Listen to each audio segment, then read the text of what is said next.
You'll remember that the Southport rioters got lengthy sentences. We know, though, wider context, our prisons are full, rapidly running out of space.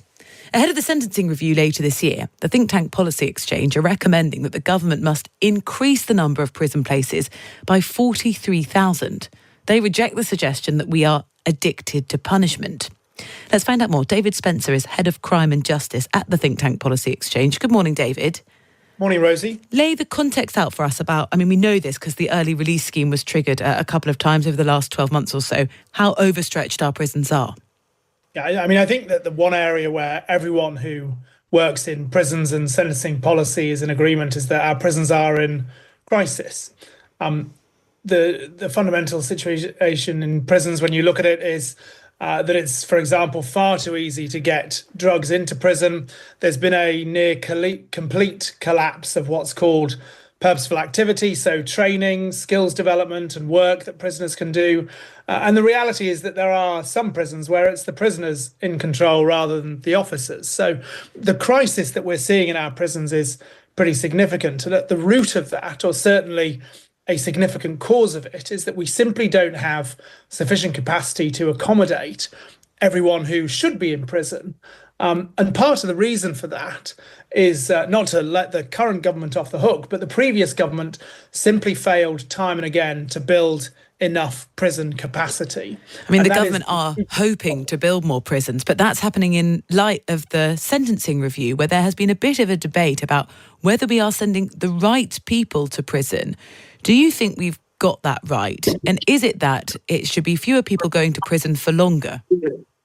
Well, I think we need to look at the context of crime in this country. So if we look at the latest crime data, we see there was about 9.6 million personal crimes in England and Wales last year. There was well over 1 million people convicted of crimes. And the group that we're particularly interested in at Policy Exchange are what we call hyper-prolific offenders. So these are the people that already have 45 previous convictions before they come to court the next time. And on less than half of occasions are those people sent to prison. So even the most prolific of our offenders, the people who are terrorising our high streets and our neighbourhoods, are sent to prison when they're convicted again. And that is a real problem. We also see, and you'll have seen this over the last year, police officers being told to pause arrests because of the capacity problems, and the judiciary being told to consider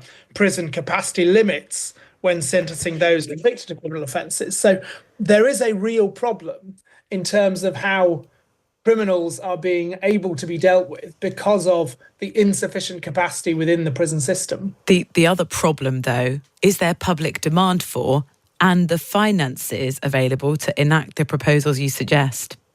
Well, certainly in terms of finances, this is a question of priorities. There is only a finite amount of money to go round. And the first step the government needs to do is to deliver on their manifesto commitment to build the 14,000 places. And obviously, we've got the spending review coming up in June, and the Chancellor and the Prime Minister need to meet the commitments they've already made.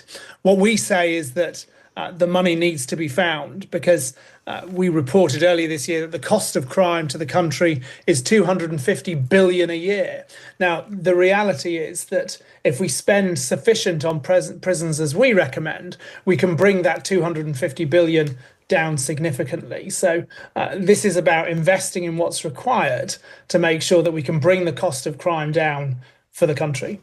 David, thank you. Laying the case for more prison capacity, more prisons being built, rejecting the suggestion we are addicted to punishment. That's David Spencer, the Head of Crime and Justice at the think tank Policy Exchange.